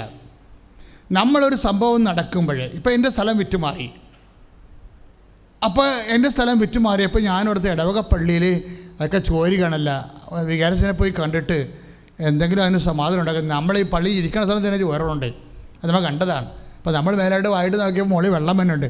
അപ്പോൾ നമ്മൾ പറഞ്ഞു, ദൈവമേ എൻ്റെ ആ പറമ്പ് വിറ്റുമാറിയ വികാരത്തിന് കൊണ്ടുപോയി അല്ലെങ്കിൽ കൈക്കാരനോട് പറഞ്ഞിട്ട് ആ സ്തംഭം കർത്താവിൻ്റെ ആലയം ഒന്ന് ചർച്ച നടത്താമെന്ന് ഞാൻ വിചാരിച്ച് ഞാനപ്പോൾ എൻ്റെ സ്ഥലം വിറ്റുമാറിക്കഴിഞ്ഞപ്പോൾ ഒരാഴ്ച കഴിഞ്ഞപ്പോൾ എൻ്റെ സ്ഥലം മാത്രമല്ല വിറ്റുമാറിക്കണം, ഗ്രിഗറിയുടെ സ്ഥലവും വിറ്റുമാറിയിട്ടുണ്ടല്ലോ. പിന്നെ എൻ്റെ സ്ഥലം വിറ്റുമാറിയ മാത്രം ദൈവത്തിൻ്റെ കയ്യിലേക്ക് എങ്ങനെയാണ് ദൈവത്തിൻ്റെ കെയർ ഓഫിലാക്കണത് എന്ന് പിശാച് ഇങ്ങനെ ശത്രു ചെയ്ത പണികളുണ്ടാവും എപ്പോഴും. പ്രഭു അങ്ങ് നല്ല വിത്തല്ലേ വിതച്ചത്, പിന്നെ കളകൾ എങ്ങനെ ഉണ്ടായി? അനുഗ്രഹത്തിൻ്റെ കളകൾ. ബൈബിളിലൊരു ചോദ്യമില്ലേ, പ്രഭു അങ്ങ് നല്ല വിത്തല്ലേ വിതച്ചത്, പിന്നെ കളകൾ എങ്ങനെ ഉണ്ടായി? അനുഗ്രഹം കിട്ടിക്കഴിയുമ്പോൾ അനുഗ്രഹത്തിൻ്റെ കളകൾ അറിയത്തില്ല. അത് ഞാറ് വളരുമ്പോൾ അതിൻ്റെ കൂടെ കളകളും വളരും. അനുഗ്രഹം ദൈവത്തിൻ്റെ പേരിൽ. അതുകൊണ്ടാണ് ഞാൻ പറയുന്നത്, മക്കളെ, അനുഗ്രഹം കിട്ടിയ സെക്കൻഡുകൾ സാക്ഷ്യമാക്കി മാറ്റണമെന്നത്. സാക്ഷ്യം പറയാതെ വെച്ചുകൊണ്ടിരുന്ന ക്രമേണ സാക്ഷ്യത്തിൻ്റെ അതിന് പകരം പിശാചിൻ്റെ സാക്ഷ്യം വളർന്നുകൊണ്ട് വരും. എന്താ കാര്യം? ഉടമ്പടി എടുത്തില്ലേ? ഞാൻ ഉടമ്പടി എടുത്തപ്പോൾ എൻ്റെ സ്ഥലം വിറ്റു. ഉടമ്പടി എടുക്കാതെ തന്നെ അപ്പുറത്ത് എൻ്റെ വീടിൻ്റെ ആ സ്ഥലത്ത് അരികിൽ കിടന്ന ഗിരിയുടെ സ്ഥലം ഉടമ്പടി എടുക്കാത്തവൻ്റെ സ്ഥലം വിറ്റെന്ന് പറഞ്ഞു കഴിഞ്ഞാൽ ഉടനെ നമുക്കിത് കളകളായിട്ട് വർക്കൗട്ട് ചെയ്യും. ഇങ്ങനെ കളകളാൽ ഒരു അനുഗ്രഹം, അതിൻ്റെ ഡെമ്മി അനുഗ്രഹം കണ്ടാൽ നിൻ്റെ വിശ്വാസം പോകുന്നതാണെന്ന് കർത്താവിന് നേരത്തെ അറിയാമെങ്കിൽ നിൻ്റെ ഉടമ്പടി വിഷയം ലാഗ് ചെയ്യും. അതുകൊണ്ട് ആദ്യമേ നീ പറയണം, ഒന്ന് പറഞ്ഞേ, കർത്താവേ ഞാൻ ഉടമ്പടി വെച്ചിരിക്കുന്ന വിഷയങ്ങൾ മറ്റുള്ളവർക്ക് എന്ത് സംഭവിക്കുന്നു അതിന്റെ വിഷയമല്ല, അവരെങ്ങനെ കാര്യങ്ങൾ നേടുന്നു അതിന്റെ വിഷയമല്ല. ഞാൻ ഉടമ്പടി വെച്ചിരിക്കുന്ന വിഷയങ്ങൾ ദൈവം എനിക്ക് ചെയ്തു തന്നാൽ മരണം വരെ അത് ദൈവം തന്നെയാണ് ചെയ്തു തന്നതെന്ന് ഞാൻ പ്രഖ്യാപിക്കുന്നു. ഏറ്റു പറയും. പ്രാർത്ഥിച്ചാണ് ഇവിടെ നിൽക്കുന്നത്. ഇപ്പം പ്രാർത്ഥിക്കാൻ തുടങ്ങിയല്ല, കഴിഞ്ഞ ഒരാഴ്ചയായിട്ട് ഈ ശുശ്രൂഷയ്ക്ക് വേണ്ടി പ്രാർത്ഥിക്കുന്നതാണ് രാത്രിയും പകലും. അപ്പോൾ നമുക്ക് ഉണ്ടാകുന്ന മിസ്റ്റേക്കുകളെല്ലാം പരിശുദ്ധാത്മാവിന് അറിയാം, എന്തെല്ലാം തരത്തിലാണ് ഉടമ്പടി ലാഗ് ചെയ്യാൻ സാധ്യത. അപ്പോൾ പരിശുദ്ധാത്മാവ് ഇവിടെ വരുമ്പോൾ അതെല്ലാം കൃത്യമായിട്ട് പറയും. അപ്പോൾ നിങ്ങൾക്കതെല്ലാം. മേരി ചാക്കപ്പൻ എന്ന് പറഞ്ഞ സഹോദരി ദിവസം സാക്ഷ്യം പറഞ്ഞു. മേരി ചാക്കപ്പൻ, തൃശ്ശൂർ മാനാഞ്ചിറ. അവിടെ സാക്ഷ്യം എനിക്ക് ഒത്തിരിയേറെ സാക്ഷ്യങ്ങൾ എല്ലാ ദിവസവും ഉണ്ട്. ഒരു ദിവസം ഒരു 15 സാക്ഷ്യം വെച്ച് പറയുന്നുണ്ട് കേട്ടോ. പണ്ടത്തെ പോലെയല്ല. പണ്ട് കൃപാസനം കൊറോണയ്ക്ക് മുമ്പ് വെറുതെ ഒരു ചൊവ്വാഴ്ച മാത്രമേ സാക്ഷ്യം ഉണ്ടായിരുന്നുള്ളൂ. ഇപ്പം അങ്ങനെയല്ല. ഇപ്പം അച്ഛൻ ആൾക്കാരെ ഒരു ദിവസം കൊണ്ട് ഇവിടെ വെച്ച് കണ്ടുകൊണ്ടിരിക്കും, എല്ലാവരെയും കാണും, ഉടമ്പടി പുതുക്കുന്ന എല്ലാവരെയും കാണും. ഓറഞ്ച് ചീട്ടുള്ള ഉടമ്പടി 1 കൊല്ലമായും പഴക്കമുള്ള അല്ലെങ്കിൽ 9 മാസം പഴക്കമുള്ള ഉടമ്പടിക്കെല്ലാം ഓറഞ്ച് ചീട്ട് കൊടുത്തിട്ട് അവർക്ക് മെസ്സേജ് കൊടുക്കും. ഉടമ്പടി ആദ്യമായിട്ട് എടുക്കുന്നവരെ കാണുന്നുണ്ട്. എന്താ കാര്യം? ഹൈ എമർജൻസി കേസൊക്കെ വരുമ്പോൾ യെല്ലോ ചീട്ട് കൊടുക്കും, അല്ലാത്തവർക്ക് പച്ചച്ചീട്ട്, 1-2 പുതുക്കെ പച്ചച്ചീട്ട്, 1 മിനിറ്റ് സംസാരിക്കാൻ അനുവാദം കൊടുക്കും. അപ്പോൾ ഇത് നല്ല ശുശ്രൂഷയായിട്ട് നടക്കുന്ന സമയത്ത് തന്നെ ഇവിടെ സാക്ഷ്യം ആൾക്കാർ പറഞ്ഞുകൊണ്ടിരിക്കും. ഒരു ദിവസം 18, 20, 22 സാക്ഷ്യങ്ങളൊക്കെ ഒരു ദിവസം വരും. അപ്പോൾ അതിൻ്റെ അകത്ത് ഒരു സാക്ഷ്യമാണ് മേരി ചാക്കോ മാനാഞ്ചിറ. മേരി ചാക്കോ തന്നെ സുധിയുടെ അതെ, മേരി ചാക്കപ്പൻ. ആ സാക്ഷ്യം നിർത്തില്ലേ, അതിനൊരു വിഷയം എന്ന് പറയണത്, അത് നിങ്ങൾ ശ്രദ്ധിക്കണം. നിങ്ങൾ ഉടമ്പടി എടുത്തവർക്ക് ഇത് വളരെ ഗുണം ചെയ്യും. ചില അവരുടെ സാക്ഷ്യത്തിൻ്റെ പ്രത്യേകത, ഒത്തിരിയോ സാക്ഷ്യം വരുമ്പോഴും ഞാൻ ചില ടിപ്പിക്കൽ സാക്ഷ്യം എടുക്കണം. ഈ സാക്ഷ്യത്തിൻ്റെ പ്രത്യേകത എന്ന് വെച്ച് കഴിഞ്ഞാൽ, ഇവരുടെ മകൻ ഒരു ബിസിനസ് ചെയ്തു ഖത്തറിൽ. ആ മകൻ്റെ ബിസിനസ് ഖത്തറിൽ ചെയ്തിട്ട് പിന്നീട് അവൻ നാട്ടിലോട്ട് പോരും. നാട്ടിലോട്ട് പോകുമ്പോൾ അവൻ്റെ കടങ്ങൾക്ക് പകരം ഒരു ചെക്ക് അത് അറബിക്ക് കൊടുത്തിട്ടാണ് പോരണത്. അവിടെ തിരിച്ചു പോകാൻ വേണ്ടിയാണ്, ഇവിടെ വന്നിട്ട് ഇവിടെ കിടക്കാനല്ലേ, തിരിച്ചു പോകാൻ വേണ്ടിയാണ്. അപ്പോൾ ഉറപ്പിന് ചെക്ക് കൊടുത്തിട്ട് പോരും. പക്ഷേ അറബി ഒരു പരിപാടി ചെയ്യും. ഇവരിങ്ങോട്ട് വന്നപ്പോൾ പിന്നെ കൊറോണയായി, ഫ്ലൈറ്റ് ബ്ലോക്കായി, പോകാൻ പറ്റാത്ത കണ്ടീഷൻസ് വന്ന്. അപ്പോൾ അറബി എന്താ ചെയ്ത്? അറബി അത് കൊണ്ടുപോയി കോടതി പ്രസൻറ്റ് ചെയ്ത്. പോരെ, പുലിവാലവൻ്റെ പരിപാടി. ഇത് അങ്ങോട്ട് ചെന്ന് അപ്പം അറസ്റ്റ് ചെയ്യും, ഇത് അങ്ങോട്ട് ചെന്ന് കഴിഞ്ഞാൽ അപ്പോൾ അറസ്റ്റ് ചെയ്യും. പക്ഷേ ചെല്ലാതിരിക്കാൻ പറ്റത്തില്ല, കാര്യം അവൻ്റെ ഇൻവെസ്റ്റ്മെൻ്റ് എല്ലാം അവിടെയാണ്, കടയാണ് നടക്കുന്നത്. ഖത്തറിൽ കടയിട്ടിട്ട് ഇങ്ങനെ പോന്നിരിക്കുക. അപ്പോൾ കടം കുറച്ചുള്ളതിന് കൊണ്ട് അതുകൊണ്ട് അറബിക്ക് ചെക്ക് എടുത്തി കൊടുത്തിരിക്കുകയാണ്. പക്ഷേ ചെക്ക് ഇവൻ ഇപ്പോൾ കൊറോണ ആയപ്പോൾ തിരിച്ചു പോകാൻ വൈകിയപ്പോൾ തന്നെ അറബി നേരെ കൊണ്ടുപോയി കോടതിയിൽ അത് പ്രസൻറ്റ് ചെയ്ത് അത് കേസാക്കി. അപ്പോൾ ചെന്ന ഉടനെ അറസ്റ്റ് ചെയ്ത് അവനെ കോടതി ജയിലിലോട്ട് കൊണ്ടുപോകും. അപ്പോൾ അവൻ്റെ അപ്പൻ അവിടെയുണ്ട് ഖത്തറിൽ. അപ്പോൾ അപ്പൻ അവിടെ ചെന്നിട്ട് 20 പ്രാവശ്യം അപ്പൻ പൈസ കൊണ്ടുപോയി ഈ ചെക്കിൻ്റെ അകത്തുള്ള ചെക്കിൽ പറഞ്ഞിരിക്കുന്ന അത്രയും പൈസ കൊണ്ടുപോയി അറബിയുടെ കയ്യിൽ കൊടുത്തു. ചെക്കിൻ്റെ അത്രയും പൈസ, കാര്യം മകന് ചെല്ലണ്ടേ, തിരിച്ച് ചെല്ലണ്ടേ. അപ്പം അത്രയും പൈസ കൊണ്ടുപോയി അപ്പൻ അറബിയുടെ കൊടുത്തു. പ്രശ്നം തീർന്ന്. പക്ഷെ പ്രശ്നം തീരത്തില്ല. എന്താ പ്രശ്നം? ആ പൈസ കോടതി കൊടുക്കേണ്ടതാണ്. കേസ് കോടതിയിലല്ലേ കിടക്കണത്. ആ പൈസ കോടതി കൊടുക്കേണ്ടതാണ്. സിസ്റ്റത്തിൽ കേസ് കിടക്കും. അറബി കേസ് മേടിച്ച് വെട്ടിലിട്ട്, പക്ഷേ സിസ്റ്റത്തിൽ കേസ് കിടക്കും. കേസായിട്ട് തന്നെ ഇവൻ ചെല്ലി ഇറങ്ങുക, ഇവനെ പോലീസ് അറസ്റ്റ് ചെയ്യും. അതൊരു മണ്ടത്തരായി. അപ്പോൾ പിന്നെ എന്താണ്? അവിടെയും പെട്ട്. പിന്നെ എന്താ മാർഗമുള്ളത്? ഉടനെ നാട്ടിൽ വൈഫ് വന്ന് ഉടമ്പടി ചെയ്തു. ബ്ലോക്കായി കഴിയുമ്പോൾ ഇപ്പം നമ്മൾ തടസ്സം, ബന്ധനം, ബ്ലോക്ക് എന്നൊക്കെ പറയലേ. അപ്പം ചെന്ന് പെട്ടിരിക്കുകയും ഉടനെ ഈ ചേച്ചി വന്ന് മേരി ചക്ക വന്ന് ഉടമ്പടി ചെയ്യും.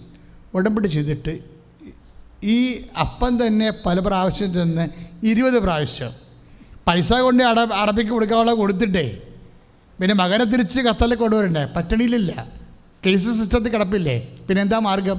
അറബി പോയി കോടതി പറയണം, എന്താണ്, കാശ് റെമിറ്റ് ചെയ്തിട്ടുണ്ടെന്ന് പറയണം. തരാനുള്ള കാശ് തന്നിട്ടുണ്ട്, അവനെ കേസ്, നിനക്ക് കേസില്ല എന്ന്, എനിക്ക് തരാനുള്ള കാശ് സെറ്റ് ചെയ്തിട്ടുണ്ട്, എനിക്ക് കേസില്ലെന്ന് പറയണം. കേസില്ലെന്ന് പറയണമല്ല, ആ കാശ് കോടതി കെട്ടിവെച്ചിട്ട് തിരിച്ചെടുക്കണം. കോടതിക്ക് അറിയണ്ടേ കാശ് കിട്ടിയില്ല എന്നുള്ളത്. അപ്പം ഇങ്ങനെയൊക്കെ കുറേ നൂരാൻ വരും. അതുകൊണ്ട് 20 പ്രാവശ്യം ഇവൻ്റെ അപ്പൻ ഈ അറബിയുടെ ബജ്രിസിൽ പോവും. നിങ്ങൾ ആ സാക്ഷ്യം കേട്ടതായി. കാര്യം ഒത്തിരി നല്ല ഒത്തിരി പേര് ആ സാക്ഷ്യം കേൾക്കുന്നുണ്ട്. അതായത് ബജ്രിസ് ഓഫീസിൽ പോയിട്ട് 20 പ്രാവശ്യം വരും. അപ്പോൾ 20 ദിവസം 20 പ്രാവശ്യം പോയിട്ട് പട്ടാങ്ങി പറയും. അപ്പോൾ അറബി പറയണ കാര്യം എന്ന് വെച്ചാൽ, നിങ്ങൾ ഇന്ത്യക്കാരൻ്റെ കാര്യത്തിൽ ഞാൻ കോടതി വരത്തില്ല, ഞാൻ ഹൈ സാലറിയുള്ള അറബി സിറ്റിസനാണ്, ഉദ്യോഗസ്ഥനാണ്, എനിക്ക് ഷെയ്മാണെന്ന് പറയും. ഇന്ത്യക്കാരൻ്റെ കാര്യത്തിന് വേണ്ടി കോടതി ചെല്ലണത് അയാൾക്ക് ഷെയ്മാണെന്ന്. കാശ് മേടിച്ച് വ്യോഗരിയുടെ ചെയ്തിരിക്കുന്ന പരിപാടിയാണ്. ഇന്ത്യക്കാരൻ്റെ കാര്യത്തിന് വേണ്ടി കോടതി പറയണത് എനിക്ക് ഷെയ്മാണ്, ഞാൻ വരത്തില്ലെന്ന് പറയും. 1-2 പ്രാവശ്യമല്ല. നിങ്ങളാണെന്ന് ആ ഓഫീസിൽ പോയി അറബിയോട് പറയണമെങ്കിൽ എന്ത് വിഷമം നോക്കുണ്ടാവും. അപ്പോൾ അയാൾ വരത്തില്ല, അയാൾ ഷെയ്മാണ് അയാൾക്ക് വരണത്. അപ്പോൾ എന്ത് ചെയ്യും? വൈഫ് വന്ന് ഇവിടെ ഉടമ്പടി ചെയ്യും. ഉടമ്പടി ചെയ്തിട്ട് വൈഫിൻ്റെ ഉള്ളിലെ ഒരു ബുദ്ധി വരും. പരിശുദ്ധാത്മാവ് കൊടുത്ത ബുദ്ധി. എന്ത് ബുദ്ധിയാണ്? ഇനി ഹസ്ബൻഡ് പോകുമ്പോൾ ഉടമ്പടി ഉപ്പ് കൊണ്ടുപോകണം. ഇപ്പോൾ ഉടമ്പടി ഉപ്പ്, ഉടമ്പടി കാശ് രൂപം, ഉടമ്പടി അയിലം എന്നൊക്കെ പറയണതെല്ലാം ഇതുപോലെ പലതരത്തിലുള്ള അതിർത്തി വിലക്കൽ, അക്ഷുദ്രജീവികളുടെ ബന്ധനം, രോഗസൗഖ്യം, തടസ്സ നിവാരണം, ഇങ്ങനെ കുറേ അധികം പ്രാർത്ഥനകളുണ്ട്. ഇങ്ങനെ 12 പ്രാർത്ഥിച്ചിട്ടാണ് ഈ ഉടമ്പടി നേർച്ച വസ്തുക്കൾ നിങ്ങൾക്ക് തരണത്. പക്ഷെ അങ്ങനെ പ്രാർത്ഥിക്കുമ്പോൾ ഈ പ്രാർത്ഥിക്കുകയല്ല ചെയ്യണത്, പ്രാർത്ഥന പ്രഖ്യാപിക്കുകയാണ് ചെയ്യണത് നമ്മൾ. അപ്പം ഞങ്ങൾ പ്രാർത്ഥന പ്രഖ്യാപിച്ചാണ് ഇത് അച്ഛൻ വെഞ്ചരിക്കണത്. എന്ന് വെച്ച് കഴിഞ്ഞാൽ എന്താണ്? റോമ 10:9 അനുസരിച്ചാണ് പ്രാർത്ഥന പ്രഖ്യാപിക്കണത്. പ്രാർത്ഥിച്ച് വെഞ്ചരിക്കുകയല്ല, പ്രാർത്ഥന പ്രഖ്യാപിക്കുകയാണ്. എന്താണ്? യേശു കർത്താവാണെന്ന് അധരം കൊണ്ട് ഏറ്റുപറയും. 10:9 അനുസരിച്ചുകൊണ്ട്, റോമ 10:9 യേശു കർത്താവാണ്. പിന്നെന്താണ്? ദൈവം അവനെ മരിച്ചവരിൽ നിന്ന് ഉയർപ്പിച്ചു. ഇതിങ്ങനെ ഇടയ്ക്കൊക്കെ പറഞ്ഞുകൊണ്ടാക്കണം, നല്ലതായിരിക്കും. സാമ്പത്തിക കടങ്ങളുള്ളവരും രോഗങ്ങളുള്ളവരും അതിർത്തി തർക്കങ്ങളുള്ളവരും ഏതെങ്കിലും അവസ്ഥയിൽ പോയി പെട്ടിരിക്കുന്നവരൊക്കെ പറയാൻ പറ്റിയ ഏറ്റവും വലിയ റിലീസിങ് ഫോർമുലയാണിത്. എന്താണ്? റോമ 10:9 എന്ന് പറഞ്ഞ് യേശു കർത്താവാണ്. ദൈവം അവനെ മരിച്ചവരിൽ നിന്ന് ഉയർപ്പിച്ചു. അപ്പം ഇത് വെച്ചാണ് ഈ വെഞ്ചരിപ്പ് വ്യത്യസ്തങ്ങളായ പ്രാർത്ഥന ചെല്ലുന്നുണ്ടെങ്കിലും അതിൻ്റെ അകത്ത് പവർ ഇൻകൾക്കേറ്റ് ചെയ്യണത് ഈ ഫോർമുലയാണ്. എന്താണ്? യേശു കർത്താവാണെന്ന് അധരം കൊണ്ട്. ഞാനിത് എപ്പോഴും പറയും, എല്ലാ ധ്യാനത്തിലും പറയും. എന്താ കാര്യം എന്നറിയാമോ? ജനങ്ങൾക്കതിൻ്റെ നോ ഹൗ, അതിൻ്റെ ജ്ഞാനസൂത്രം അറിയണം. അല്ലെങ്കിൽ അവർ സാധാരണ ഉപയോഗിക്കും. അങ്ങനെയല്ല, വെഞ്ചരിപ്പിനൊരു ഫോർമുലയുണ്ട്, അതിനൊരു ബേസ്മെൻ്റ് ഉണ്ട്. എന്താണ്? അധരം കൊണ്ട് ഏറ്റുപറയും. എന്താണ് ഏറ്റുപറയണത്? നമ്മൾ യേശു കർത്താവാണ്. അറബിയല്ല കർത്താവ് എന്നതിൻ്റെ അർത്ഥം. പറഞ്ഞ മനസ്സിലായില്ലേ? നമ്മൾ ഓരോ സാധനത്തിന് ആൻറ്റി വേർഡ് ഉണ്ട്, അതിൻ്റെ ആൻറ്റി ഷാഡോ. നമ്മളിവിടെ അറബിയുടെ വീട്ടിൽ ചെന്നിട്ട് ഈ ചേച്ചി എന്താ ചെയ്യണത്? ചേച്ചി ഖത്തറിൽ ചെന്നേച്ചും ഹസ്ബൻഡിനോട് പറയും, ഇനി നിങ്ങൾ പോകുമ്പോൾ ഈ ഉപ്പും കൊണ്ട് പോകാൻ പറയും. എന്ത് ചെയ്യണം? വിശ്വാസപ്രമാണം ചൊല്ലി അറബിയുടെ പഠിക്കൽ ഇട്ടേക്കാൻ പറയും. വിശ്വാസപ്രമാണം എന്ന് പറയുന്നത് എന്താണ്? നമ്മുടെ പ്രാർത്ഥനയുടെ മെയിൻ സംഭവം എന്താണ്? വിശ്വാസപ്രമാണം. അതെന്താണ്? അത് റോമ 10:9 എന്താണ്? യേശു കർത്താവാണെന്ന് അധരം കൊണ്ട് ഏറ്റു പറയും. അപ്പോൾ പിന്നെ കർത്താക്കന്മാർ വേറെ ആരുമില്ല. ഒരു വില്ലേജ് ഓഫീസർ പറയാണ് വരാൻ നിവൃത്തിയില്ല എന്ന് പറഞ്ഞാലും, വരുമാന സർട്ടിഫിക്കറ്റ് തരാൻ നിവൃത്തിയില്ലെന്ന് പറഞ്ഞാലും, ഇപ്പോൾ നമുക്ക് അത്യാവശ്യം വേണ്ടെങ്കിൽ ഇപ്പോൾ അഡ്മിഷനൊക്കെ കിട്ടണമെങ്കിൽ വില്ലേജ് ഓഫീസിന് വരുമാന സർട്ടിഫിക്കറ്റ് വേണ്ടേ? അപ്പം നമ്മളിങ്ങനെ കയറി ഇറങ്ങി വില്ലേജ് ഓഫീസ് നടന്ന അയാൾ തരത്തില്ല. ചിലപ്പോൾ പേടിയാണ് പുള്ളിക്ക്. പ്രത്യേക വയസ്സന്മാരാണ്, തരയേയില്ല. എന്താ കാര്യം? ഇനി റിട്ടയർഡ് ആകാൻ വേണ്ടി 2-3 മാസം ഉള്ളതാണ്, മകളെ കെട്ടിക്കാനുള്ളതാണ്. എങ്ങാനും വല്ല കംപ്ലയിൻറ്റ് വന്ന പുള്ളിയുടെ ശമ്പളം പിടിച്ച് വെക്കണം. കാരണം ഒരു വില്ലേജ് ഓഫീസർമാരും തരത്തില്ല. പ്രായമുള്ളവരാണ്, ചെറുപ്പക്കാരാണ്, പിന്നെയൊക്കെ സഹായിക്കും. തഹസിൽദാരുടെ അവസ്ഥ ഇത് തന്നെയാണ്. എല്ലാവരെയും ഞാൻ കൂട്ടി ഒരുമിച്ച് പറയുകയല്ല. ഓഫീസർമാർ പ്രായമാകും തോറും അവരുടെ പെൻഷൻ പ്രശ്നങ്ങളെക്കുറിച്ചും സർവീസ് ഡയറിയെക്കുറിച്ചൊക്കെ അവർ വല്ലാത്ത ഉത്കണ്ഠ ഉണ്ടാകും. അപ്പോൾ അവരോട് സേഫ് സോണിലൂടെ അവർ പോകത്തുള്ളൂ. ഒരു പ്രശ്നമായിട്ട് അവസാനം ഉണ്ടാക്കണ്ട, നല്ല പെൻഷൻ പിടിക്കുമെന്നൊക്കെ പറഞ്ഞുകൊണ്ടിരിക്കും. പേടിച്ചിട്ടാണ് അപ്പോൾ അതൊന്നും ചെയ്യണത്. അപ്പോൾ അവർ പേടിച്ചിട്ടാണ് അവർ തരാത്തത്. നമ്മൾ ചെല്ലണം, നമുക്ക് വേറെ നിവൃത്തിയില്ലാത്തതുകൊണ്ട്. അപ്പോൾ ചെല്ലേണ്ട വാക്ക് എന്താണ്? ബൈബിൾ എടുത്തിട്ട് 10:9 വായിക്കണം. എന്താണ്? വില്ലേജ് ഓഫീസറല്ല കർത്താവ്, യേശുവാണ് കർത്താവ്. പറഞ്ഞു മനസ്സിലായില്ലേ? തഹസിൽദാറല്ല കർത്താവ്, യേശുവാണ് കർത്താവ്. ഇത് പെട്ടെന്ന് വായിക്കണമല്ലേ, ഒരു കുറച്ച് വായിച്ച് കഴിയുമ്പോൾ പരിശുദ്ധാത്മാവ് വചനമല്ലേ വായിക്കണത്. വചനം വായിക്കും തോറും വചനത്തിന് നിനക്ക് അഭിഷേകം തരും. കാര്യം വിശ്വാസം വിട്ടുപോരാത്ത വിശ്വാസമുണ്ട്, വിട്ടുപോരുന്ന വിശ്വാസമുണ്ട്. വിശ്വാസം അഭിഷേകമായില്ലെങ്കിൽ വിട്ടുപോരും കുറച്ച് കഴിയുമ്പോൾ. ഇപ്പം നമ്മൾ നമ്മുടെ ചില പേപ്പറില്ലേ, പേപ്പറെല്ലാം ഒട്ടിച്ച് ഭിത്തിയെ വെച്ച് കഴിഞ്ഞാൽ നമ്മളിങ്ങോട്ട് വരുമ്പോൾ നമ്മുടെ കൂടെ പേപ്പർ വരും അല്ലേ? പക്ഷെ നല്ലതല്ലെങ്കിൽ അത് ഉറന്നു പോകും. ഇതുപോലെ ചില ആൾക്കാരുടെ വിശ്വാസം വിട്ടുപോകുന്ന കാര്യം അത് അഭിഷേകമാകാത്തത് കൊണ്ടാണ്. വിശ്വാസം അഭിഷേകമായി. ഇപ്പം സ്തുതിച്ച മക്കളെ, സ്തുതിക്കട്ടെ. പഴയ നിയമത്തിലെ പുസ്തകമാണ് 21-ാം അധ്യായം 12-ാമത്തെ വാക്യം. ലെവ്യ 21-ാം അധ്യായം. ഇതെങ്ങനെയാണ് അഭിഷേകം വന്നില്ലെങ്കിൽ വിട്ടുപോരാൻ സാധ്യതയുണ്ട്. ഓരോ വചനത്തിൻ്റെയും പ്രശ്നം അതാണ്, വിശ്വാസത്തിൻ്റെ പ്രശ്നം അതാണ്. എങ്ങനെ അഭിഷേകം വരണം എല്ലാ അച്ഛൻ പറഞ്ഞു തരാം നിങ്ങൾക്ക്. നിങ്ങളെ ശ്രദ്ധിച്ചാൽ നിങ്ങളുടെ വിശ്വാസത്തിൽ നിങ്ങൾക്ക് ഇപ്പം ഒത്തിരി ഗുണം ചെയ്യും. ഇവിടെ കണ്ടോ, ലേവ്യ 21:12 ഏറ്റു പറഞ്ഞ് അവൻ വിശുദ്ധ സ്ഥലം വിട്ട് പുറത്തു പോകുകയോ ദൈവത്തിന്റെ വിശുദ്ധ സ്ഥലം അശുദ്ധമാക്കുകയോ അരുത്. എന്തെന്നാൽ അഭിഷേക തൈലത്തിന്റെ കിരീടം അവന്റെ മേലുണ്ട്. അഭിഷേകം കിട്ടുമ്പോഴാണ് നമ്മൾ വിട്ടു പോരാത്തത്. അതുപോലെ അഭിഷേകം എങ്ങനെ കിട്ടാം? പെട്ടെന്ന് നമുക്ക് അഭിഷേകം കിട്ടത്തില്ല. അഭിഷേകം പലപ്പോഴും കിട്ടുന്ന ആവർത്തനത്തിലൂടെയാണ്. വചനങ്ങൾ ഇപ്പോൾ ഞാൻ നിങ്ങളോട് പറഞ്ഞു റോമ 10:9 എന്ന് പറഞ്ഞു. അത് നിങ്ങൾ പ്രാവശ്യം എഴുതി പോയി വായിച്ച്. അങ്ങനെ അഭിഷേകം കിട്ടത്തില്ല. അതിങ്ങനെ ഇടയ്ക്കിടയ്ക്ക് പറഞ്ഞുകൊണ്ടേയിരിക്കണം. എവിടെ പോയാലും ഇപ്പം നിങ്ങൾ ഒരു പരീക്ഷ എഴുതി വിട്ടപ്പോൾ തന്നെ നിങ്ങൾക്കറിയാം പരീക്ഷ പൊട്ടാൻ സാധ്യതയുണ്ടെന്ന്. പക്ഷേ പൊട്ടാൻ സാധ്യതയുണ്ടെന്ന് പറഞ്ഞ് നിങ്ങളെ നിലയം വിളിച്ച് ഇരിക്കരുത്. എന്താ കാര്യം? മാർക്ക് നോക്കണ ആളല്ല കർത്താവ്. നിങ്ങൾ എഴുതി വിട്ട പേപ്പറും അല്ല, ഉത്തരപ്പേപ്പറും അല്ല കർത്താവ്. ആരാണ് കർത്താവ്? യേശുവാണ്. അവൻ ആരാണ്? അവൻ രണ്ട് കാര്യം നമ്മൾ പറയണത്. എന്താ പറയണത്? ഒന്ന്, യേശു കർത്താവാണെന്ന് അത്തരം കൊണ്ട് നമ്മൾ ഏറ്റുപറയും. യേശു കർത്താവായത് എങ്ങനെയാണ്? മരിച്ചു ഉയർത്തുന്നപ്പോഴാണ്. അപ്പം മരണത്തെക്കാൾ വലുതൊരു സംഭവം നടക്കുക മനുഷ്യന് ഇല്ല. മരിച്ചവളെന്ന് ഉയർത്തെഴുന്നേറ്റവളാണ് നമ്മൾ വിശ്വസിക്കണത്. നിൻ്റെ എല്ലാ മരിച്ച അവസ്ഥകളിൽ നിന്നും, എല്ലാ മരിച്ച അവസ്ഥകൾ, എല്ലാ ബന്ധനങ്ങൾ, ഇപ്പം ഈ മനുഷ്യൻ അതിൽ നിന്നെല്ലാം നമ്മൾ വിടുതൽ പ്രാപിക്കണം. എങ്ങനെയാണ്? യേശു കർത്താവാണെന്ന് നമ്മൾ ആവർത്തിച്ച് പറഞ്ഞ് നമ്മളത് വിശ്വസിക്കും. അതാണ് അഭിഷേകം എന്ന് പറയുന്നത്. ആ വിശ്വാസത്തിൽ നമുക്ക് അഭിഷേകം കിട്ടും. അല്ല ഒരു വചനം വല്ലപ്പോഴും കിട്ടിയെന്ന് പറഞ്ഞിട്ട് അറിയില്ല. ആ വചനത്തെ നമ്മൾ വിശ്വസിക്കുന്നത് എന്താണ്? യേശു കർത്താവാണ് എന്ന് പറയുന്നതിൻ്റെ അർത്ഥം എന്താണ്? വേറെ ഒരു കർത്താവും ഇല്ലെന്നതിൻ്റെ അർത്ഥം. തീർന്ന് വേറെ ഒരു കർത്താവുമില്ല. എന്താ? ആകെപ്പാടുള്ള കർത്താവ് ആരാണ്? യേശുവാണ്. അവൻ്റെ പ്രത്യേകത എന്താണ്? അവൻ മരിച്ചവിടുന്ന് ഉയർത്തെഴുന്നേറ്റവനാണ്. ഒന്ന് പറഞ്ഞ യേശുവാണ് കർത്താവ്. അവൻ മരിച്ചവിടുന്ന് ഉയർത്തെഴുന്നേറ്റവനാണ്. അപ്പൊ അപ്പോസ്തലന്മാരുടെ വിശ്വാസം എന്താണ്? ദൈവത്തെ, പിതാവിനെ, യേശുവിനെ മരിച്ചവൻ ഉയർപ്പിച്ചവൻ നിങ്ങളുടെ മർത്ത ശരീരങ്ങളെയും ഉയർപ്പിക്കും. കൈയടിച്ച് സ്തുതിക്കട്ടെ. കൂടെ വരണം. നമ്മൾക്കെങ്ങനെ ആപ്ലിക്കേറ്റ് ചെയ്യണത്? ഇപ്പം എന്താ? യേശു കർത്താവാണെന്ന് അധരം കൊണ്ട് ഏറ്റു പറയുന്നു. ദൈവനെ മരിച്ചൊന്ന് ഉയർപ്പിച്ചെന്ന് ഹൃദയത്തിൽ വിശ്വസിക്കുന്നു.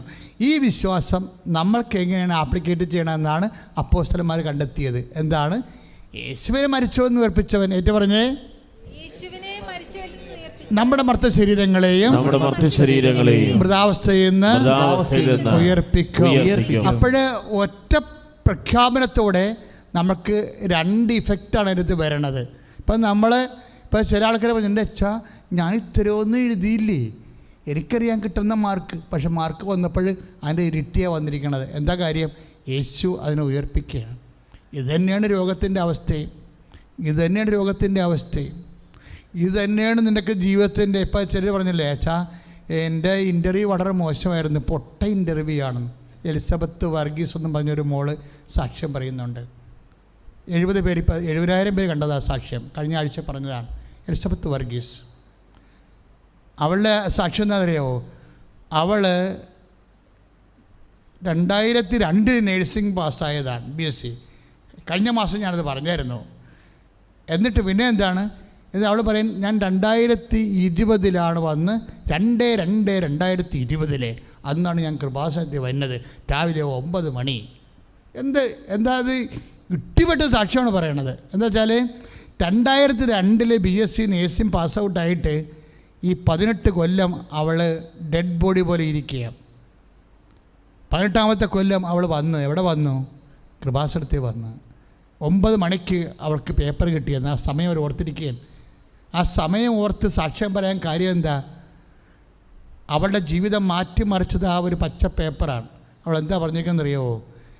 ഞാൻ OIT എന്ന് ഇവിടെ എഴുതിയപ്പോൾ മുകളിൽ അമ്മ പറഞ്ഞ് ഗവൺമെൻറ്റിന് എഴുതി വെക്കടിയെന്ന്. ഗവൺമെൻറ്റിന് ഇവിടുന്ന് കിട്ടുന്ന എന്ത് ഗവൺമെൻറ്റുമായിട്ട് എന്ത് ബന്ധം? എന്നിട്ട് ഞാൻ എൻ്റെ മനസ്സിൽ പറഞ്ഞ അമ്മയല്ലേ എന്ന് ഓർത്തിട്ട് ഞാൻ ഗവൺമെൻറ്റെന്ന് എഴുതി വെച്ചു. അതിൻ്റെ അകത്ത് രാത്രിയായപ്പോൾ ഗവൺമെൻറ്റിൽ നിന്ന് എനിക്ക് വിളി വന്ന് OIT പരീക്ഷ ഇപ്പോൾ അവിടെ എഴുതണില്ല, MOH എഴുതണില്ല. അതുവരെ ഗവൺമെൻറ് കിങ്ങിൻ്റെ ഹോസ്പിറ്റലിലോട്ട് ഇത് ഇൻ്റർവ്യൂ നടക്കുന്നുണ്ടെന്ന് പറഞ്ഞു. കിങ്ങിൻ്റെ രാജാവിൻ്റെ, സൗദിയിലെ രാജാവിൻ്റെ. നിങ്ങൾ ഏജൻസി പറഞ്ഞു നിങ്ങൾ അതിന് പങ്കെടുക്കാൻ പറഞ്ഞു. അപ്പോൾ ഇവൾ ചോദിച്ചു അത് ഗവൺമെൻറ്റിനാണ്? അത് ഗവൺമെൻറ്റിനാണ്. ഓ എൻ്റെ അമ്മ രാവിലെ പറഞ്ഞതാണല്ലോ എന്ന് ഓർത്തുന്നു. രാജാവിൻ്റെ ഇൻ്റർവ്യൂവിന് പോകും. പക്ഷേ ഇവൾ 2002 പാസ് ഔട്ടായ ആൾ 2018 ഇൻ്റർവ്യൂവിന് പോയ നേഴ്സുമാർക്കറിയാം അതിൻ്റെ അവസ്ഥ. 6 മാസം ഗ്യാപ്പ് ഉണ്ടെങ്കിലുള്ള അവസ്ഥ എന്താണെന്ന്. ഇത്രയും ഗ്യാപ്പിലാണ് ഈ വർക്ക് ചെയ്യണത്. എന്നിട്ട് പറഞ്ഞാൽ ഞാൻ ഒന്നും പഠിച്ചില്ല, കാര്യം പഠിച്ചിട്ട് എനിക്ക് തലയ്ക്ക് ഇറങ്ങില്ല. ഞാൻ എന്ത് ചെയ്ത് അച്ഛൻ്റെ പ്രസംഗം കേട്ടോണ്ടിരുന്നെന്ന്. ഞാൻ എന്നെ പുകഴ്ത്തി പറയുകയല്ല, എൻ്റെ പ്രസംഗം എൻ്റെ കയ്യിലാണെന്ന് നിങ്ങൾക്കറിയാമല്ലോ, അത് ഈശോ എനിക്ക് തന്നതാ. ഞാനത് കേട്ടോണ്ടിരുന്നെന്ന്. അതും കേട്ടോണ്ടിരുന്ന് രാത്രി മുഴുവനും ഉറങ്ങാതെ ഈ പ്രസംഗം കേട്ടോണ്ടിരിക്കണം. എന്താ കാര്യം? കർത്താവ് പ്രവർത്തിക്കണം. എൻ്റെ കയ്യിലൊന്നുമില്ല, എൻ്റെ തലയിലൊന്നും നിൽക്കണില്ല. അതുകൊണ്ട് എൻ്റെ കയ്യിലൊന്നുമില്ല. അതുകൊണ്ട് ഞാൻ ഈ കർത്താവിൻ്റെ പ്രസംഗം കേട്ടോണ്ടിരുന്നെന്ന്. എന്നിട്ട് ഞാൻ 9 മണിക്ക് ഇൻ്റർവ്യൂ ചെന്നപ്പോഴും ഞാൻ പ്രസംഗം ഓൺ ചെയ്ത് എൻ്റെ പോക്കറ്റിൽ ഇട്ടിട്ട് ഞാൻ ചെന്ന് അവരെ അവിടെ ഏതാണ്ടൊക്കെ പറഞ്ഞ്. കാര്യം എനിക്ക് വെളിയില്ലല്ലോ, എനിക്ക് കിട്ടണില്ലല്ല. അവരോട് ഏതാണ്ടൊക്കെ പറഞ്ഞു. അവരെന്നോട് കുറേ ചോദ്യങ്ങൾ ചോദിച്ച് ഞാൻ കുറേ കാര്യങ്ങളൊക്കെ അവരോട് പറഞ്ഞ്. എന്താണ് പറഞ്ഞതെന്ന് എനിക്ക് പോലും പിടിയില്ല. അതൊക്കെ അവൾ നന്നായിട്ട് പറയുന്നുണ്ടത്. പക്ഷേ ഞാൻ ഇറങ്ങിപ്പോകുന്ന അരമണിക്കൂർ കഴിഞ്ഞപ്പോൾ ഏജൻസിയിൽ നിന്ന് എനിക്ക് വിളിയുണ്ടായി, നിങ്ങൾ സെലക്റ്റഡ് ആയെന്ന്. എത്രയോ പേരിൽ നിന്നാണ് അവൾ ഒറ്റയ്ക്ക് സെലക്റ്റഡ് ആകണത്. അവൾ തിരിച്ചു വന്നിട്ട് ജോലിയും കഴിഞ്ഞിട്ട് ഇപ്പോൾ കഴിഞ്ഞ ആഴ്ച വന്ന് സാക്ഷ്യം പറയും ഇപ്പോൾ ഒരു NRI ഫോം ഞാൻ അന്ന് അമ്മയോട് ചോദിച്ചാണ്, ഇനി ഉടമ്പടി എടുക്കുമ്പോൾ എനിക്ക് NRI ഫോം തരണമെന്ന്, ഇടയാക്കണമെന്ന്. ഇപ്പം അമ്മ തന്നു എന്ന് പറഞ്ഞു. ശ്രുതികട്ടെ ഹല്ലേലൂയ ഹല്ലേലൂയ ഹല്ലേലൂയ ഹല്ലേലൂയ. കരങ്ങൾ ഉയർത്തിക്കൊണ്ട് ശ്രുതികട്ടെ ഹല്ലേലൂയ ഹല്ലേലൂയ. കർത്താവായ ദൈവമേ, OIT എക്സാം എഴുതുന്നവരെ, IELTS എഴുതുന്നവരെ അവളുടെ കാശ് കൊണ്ട് അറബി എടുത്ത് പോക്കറ്റിൽ കൊടുത്തിരിക്കുകയാണ് ഭർത്താവ് നേരത്തെ. എന്നിട്ട് ചുമ്മാ ഇങ്ങനെ ഒരു അങ്ങയുടെ ദയാകടാക്ഷത്തിന് വേണ്ടി പുറകെ നടക്കുകയാണ്. അയാൾ പറയുന്നത് ഞാൻ വരത്തില്ലെന്ന് പറയും. നിങ്ങൾ എങ്ങനെ ഇവിടെ പോയി തൂങ്ങാൻ പറയും. അവസാനം ഒരു മാർഗ്ഗമില്ല. ഇവർ വൈഫ് ഉടമ്പടി എടുത്ത് അങ്ങോട്ട് ചെല്ലും. അവിടെ ചെന്നിട്ട് വൈഫ് അവരോട് പറയും, പരിശുദ്ധാത്മാവ് അവർക്ക് പ്രവർത്തിക്കും. ഈ ഹസ്ബൻഡ് പറയും നിങ്ങൾ ഈ ഉപ്പ് കൊണ്ടുപോയി അറബിയുടെ ബിച്ചിരിസിൽ കവാടത്തിൽ ഇടണം. എന്നിട്ട് എന്ത് ചെയ്യണം? വിശ്വാസ പ്രമാണം ചെല്ലണം. തീർന്നു. എന്താ കാര്യം? ഞങ്ങൾ ആ ഉപ്പ് വിശ്വാസ പ്രമാണം ചെല്ലിയാണ് അതിൻ്റെ അകത്ത് കർത്താവിൻ്റെ ശക്തി ഇൻകൾക്കേറ്റ് ചെയ്തിരിക്കുന്നത്. അപ്പം അതിൻ്റെ അകത്ത് ഇൻകൾക്കേറ്റ് ചെയ്തിരിക്കുന്നത് റിലീസ് ചെയ്യണം എങ്ങനെയാണ്, തിരിച്ച് റിലീസ് ചെയ്യണം എങ്ങനെ? വീണ്ടും വിശ്വാസ പ്രമാണം ചെല്ലുമ്പോഴാണ് നമ്മളത് റിലീസ് ചെയ്യണം. Power release. അപ്പോൾ വെഞ്ചരിപ്പ് വസ്തുക്കളിലേക്കുള്ള പവർ, ഇൻകൾക്കേറ്റ് ചെയ്തിരിക്കുന്ന പവർ നമ്മൾ വീണ്ടും റിലീസ് ചെയ്യണം. കാര്യം എന്താണ്? എപ്പോഴും ദാനം, എല്ലാ കർത്താവിൻ്റെ വാക്കുകളിലെല്ലാം ദാനമല്ലേ ഇരിക്കണത്. വാഗ്ദാനമെന്ന് ഞാൻ പറയത്തില്ലേ, വാഗ്ദാനം. ഈശോമിശിഹായുടെ വാഗ്ദാനങ്ങൾ ഞങ്ങൾ യോഗ്യരാകുവാൻ എന്നല്ലേ പറയണത്. സർവീസിൻ്റെ പരിശുദ്ധ മാതാവേ ഞങ്ങൾക്ക് വേണ്ടി അപേക്ഷിക്കണം. അപ്പോൾ വാഗ്ദാനം വരുമ്പോൾ പരിശുദ്ധ മാതാവ് ഉത്സവം അതവിടെ ഉണ്ടാവും. ദൈവത്തിൻ്റെ എല്ലാ വാഗ്ദാനം റിലീസ് ചെയ്യാൻ നിനക്ക് വേണ്ടി മധ്യസ്ഥത്തിന് വേണ്ടി ദൈവം നൽകിയിരിക്കുന്ന പേരാണ് പരിശുദ്ധ കന്യാസ്ത്രീ മറിയം. കൈ ഇട്ടിച്ച് ശ്രുതികട്ടെ. സർവേശ്വരൻ്റെ വാഗ്ദാനം എന്ന് പറഞ്ഞാൽ ആരാണ്? യേശുവാണ്. ഒന്ന് പറഞ്ഞേ, സർവേശ്വരൻ്റെ വാഗ്ദാനം ആരാണ്? യേശുവാണ്. മറന്നു പോകരുത്. അപ്പം വാഗ്ദാനങ്ങളിൽ യോഗ്യരാകുവാൻ ആരാണ് നമുക്ക് വേണ്ടി മധ്യസ്ഥം വഹിക്കേണ്ടത്? സർവേശ്വരൻ്റെ പരിശുദ്ധ ദേവമാതാവ്. അപ്പം സർവേശ്വരൻ്റെ വാഗ്ദാനം ആരാണ്? യേശുവാണ് വാഗ്ദാനം. അപ്പം സർവേശ്വരൻ്റെ വാഗ്ദാനത്തെയാണ് പ്രാർത്ഥിക്കുമ്പോൾ ഈ ഉപ്പിലേക്കും ഉടമ്പടി തൈലങ്ങളിലേക്കും എല്ലാം ആ കർത്താവിൻ്റെ ശക്തിയാണ് വരണത്. യേശുക്രിസ്തു ശക്തിയാണ് നിങ്ങൾക്ക് അറിയാമല്ലോ അല്ലേ? 1 കൊരിന്ത്യൻസ് 1:24. 1 കൊരിന്ത്യൻസ് 1:24 ഏറ്റു പറഞ്ഞ്. 1 കൊരിന്ത്യൻസ് 1:24. ദൈവത്തിന്റെ ജ്ഞാനവും ദൈവത്തിന്റെ ശക്തിയുമായ യേശു ക്രിസ്തു. ദൈവത്തിന്റെ ജ്ഞാനവും അത് കൃപ. പ്രീഡില്ലേ? എല്ലാം ആരാണ്? യേശുവാണ്. അപ്പം യേശുവാണ് ഈ വിശ്വാസ പ്രമാണം ചൊല്ലി അറബിയുടെ വാതിക്കെ കൊണ്ടുപോയിട്ട് ബിജീസ് വായിക്കൊണ്ടുപോയിട്ട് ഇവള് ഈ ചേട്ടൻ വിശ്വാസപ്രമാണം ചൊല്ലി ഉപ്പിടും. എന്താണ്? യേശുവിനെ അവിടെ റിലീസ് ചെയ്യും. എന്താണ് യേശു എന്നെ റിലീസ് ചെയ്താലുള്ള കുഴപ്പം? എന്താ? എല്ലാ നാമങ്ങളുടെയും കീഴിലാണ് യേശുവിൻ്റെ നാമത്തിന് കീഴിലാണ് ഏത് അറബിയും. പറഞ്ഞ മനസ്സിലായില്ലേ? യേശുനാമത്തിൻ്റെ ശക്തി അറിയണം. ഏത് അറബിയായാലും ആരായാലും ഏത് മനുഷ്യനായാലും ഇനി തിന്മയുടെ ശക്തിയാണെങ്കിൽ അതും എന്തിൻ്റെ കീഴിലാണ്? യേശുവിൻ്റെ നാമത്തിൻ്റെ കീഴിലാണ്. ഒന്ന് പറഞ്ഞ്, യേശുവിൻ്റെ നാമത്തിൻ്റെ കീഴിലാണ് എല്ലാ ശക്തികളും. അപ്പം യേശുവിൻ്റെ നാമത്തിന്, അതുകൊണ്ടാണ് പത്രോസൊക്കെ പറയണത് 4:12 മറ്റൊരുവരിലും രക്ഷയില്ല. നടപടി 4:12 പറയത്തില്ലേ? മറ്റൊരുവരിലും രക്ഷയില്ല. ഏറ്റു പറഞ്ഞേ, ആകാശത്തിനും ഭൂമിക്കുമിടയിലെ മനുഷ്യന് രക്ഷ നൽകാൻ, ശക്തി നൽകാൻ, സൗഖ്യം നൽകാൻ, ബന്ധനത്തിന് നിൽക്കട്ടെ. ഈശോ നിങ്ങളെ ആശീർവദിക്കാൻ പോവുകയാണ്. ആയിരിക്കുന്ന അവസ്ഥയിൽ ദിവ്യകാരുണ്യ ഈശോ നിങ്ങളെ ആശീർവദിക്കുന്നു. ഉടമ്പടിയിൽ സമർപ്പിച്ച നിയോഗങ്ങൾ, ഓൺലൈൻ ഉടമ്പടി എടുത്തിട്ടുള്ളവരെ, ലോകത്തിന് പ്രാർത്ഥിക്കുന്നവരെ ഈശോ ആശീർവദിക്കുന്നു. നിങ്ങളുടെ ഉടമ്പടി നിയോഗങ്ങളെ ഈശോ ആശീർവദിക്കുന്നു. രോഗത്തെ ദുരിതം കഴിയുന്നവരെ, ആശുപത്രിയിൽ കഴിയുന്നവരെ ഈശോ ആശീർവദിക്കുന്നു. കടക്കണിയിൽ കഴിയുന്നവരെ, ഭവനരഹിതരെ, സദാനരഹിതരെ, ഓൺലൈൻ വിദ്യാഭ്യാസം ചെയ്തിരിക്കുന്നവരെ, പരീക്ഷയിലായിരിക്കുന്ന മക്കളെ ആശീർവദിക്കുന്നു. ജോസഫിനെങ്കിലും വന്ന് പ്രാർത്ഥിച്ചുപോയ മക്കളെ ഈശോ ആശീർവദിക്കുന്നു. കൃപാസന പ്രത്യക്ഷയായ പരിശുദ്ധമ്മയുടെ പ്രത്യക്ഷീകരണം തിരുസഭ ഏറ്റെടുക്കാൻ പ്രാർത്ഥിക്കുന്നു. യേശുവേ ആരാധന, യേശുവേ ആരാധന. പരിശുദ്ധ